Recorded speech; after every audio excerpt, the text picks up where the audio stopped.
You have to change everything. I don't have to change a thing. Where does that come from? Right from the pit of hell. I raised 5 kids, and I raised them in the church, and I raised them in faith.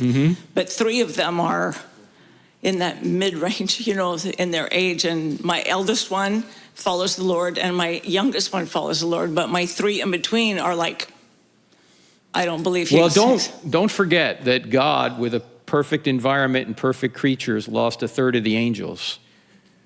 So he lost 1/3, and he was a perfect parent in a perfect environment. So don't beat yourself up, right? Kids have minds of their own, and they can do what they want. And God gives them the freedom to do that. But never stop praying for them. Never stop loving them. But all you can do is, as I said earlier, you can pray, you can plant seeds, you can love them, and then you can wait. That's and the hard see what part. happens. Yeah, I know it's the hard part, but that actually helps us become more like Jesus. Remember, Jesus learned obedience through suffering. If Jesus, who didn't have a sin nature, learned obedience through suffering, how about us? Right? I know it's hard, but they're making their own choices. So yeah, that's what I shared with them. I shared with them, the Lord gave you the free will to choose to do that or to live this lifestyle. That's right. I still love you. That's right. I don't accept what, how you're living, but I still love you. And I will always love you. One of the ways that you demonstrate you love them is that you oppose any evil they want to do. That's how you love people. Thank you, because sometimes I feel really alone and bad. No, you're not. That you don't love me, Mom. You don't accept me. You don't. Yeah, right. Well, can I flip that on them? How come you don't accept what I'm saying to you? I have said that to them. Why is it?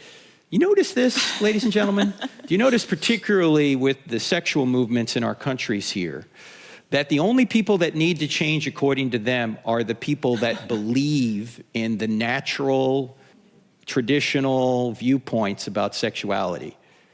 The folks who are disrupting all that, they don't have to change at all. It's just the traditionalists that have to change. The natural law people, the biblical people. You have to change everything. I don't have to change a thing. Where does that come from? Right from the pit of hell. Absolutely. Any relationship, there's going to be some give and take, right? But it seems like the people who say they're fighting for inclusion, tolerance, and diversity are the most intolerant, non-inclusive, non-diverse people out there, right?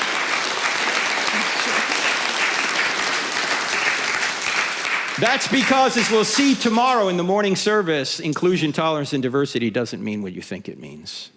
Yeah. So, and don't forget to ask them the question, if Christianity were true, would you become a Christian? I wrote it down. If Jesus truly is God, would you follow him? And if the answer is no, at least everybody's clear on where they stand, right? Thank you. And you put a good stone in their shoe if you ask them that.